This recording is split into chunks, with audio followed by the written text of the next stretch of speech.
4 to 5. Manatili kayo sa akin at mananatili din ako sa inyo. Hindi magbubunga sa hindi nananatili sa puno.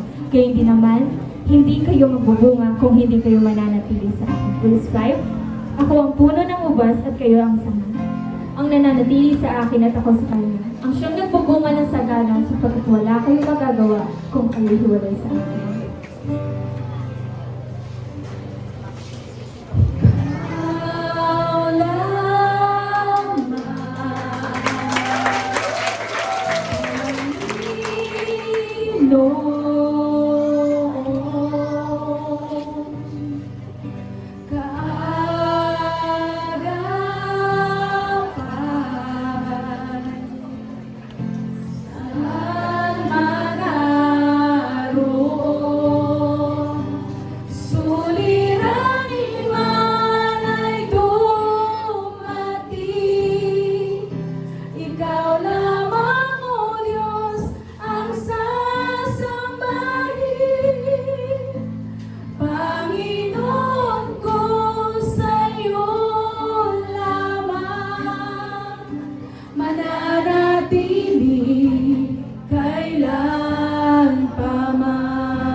Huwag tayong magkansya kung sa anong bagay, subalit hingin natin sa Diyos ang panalangin pasasalain.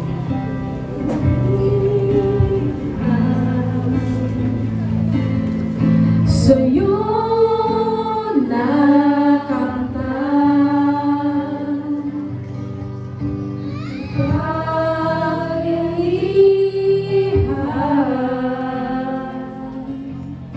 ikaw ang pinagmulan, suliranin man ay dumating, ikaw lamang o Diyos ang sasambahin. Panginoon ko sa'yo lamang mananatili kailan pa man. Suliranin man ay dumating, ikaw lamang o Diyos ang sasambahin. Panginoon ko sa'yo lamang mananatili kailan pa man. Mga awit 46, 1-3 and 7-8. Ang Diyos ang ating lakas at kanlungan, at handang saklolo kung may kaguluhan. Di dapat matakot kung do'y mayanig na, kahit na sa dagat mga bundok matangal. Kahit na magalit yaong karagatan, at ang mga burol mayanig maghintay. Nasa atin ang Diyos na makapangyarihan, ang Diyos ni Jacob.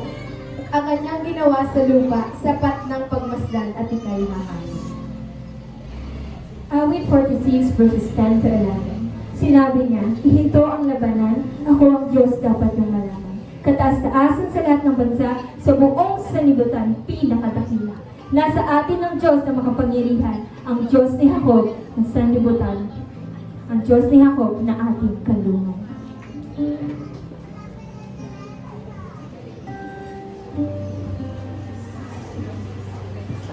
Pagkakailangan sa'yo nakamtan, pag-iihan,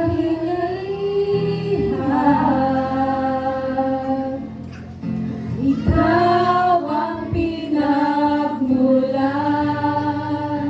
sulit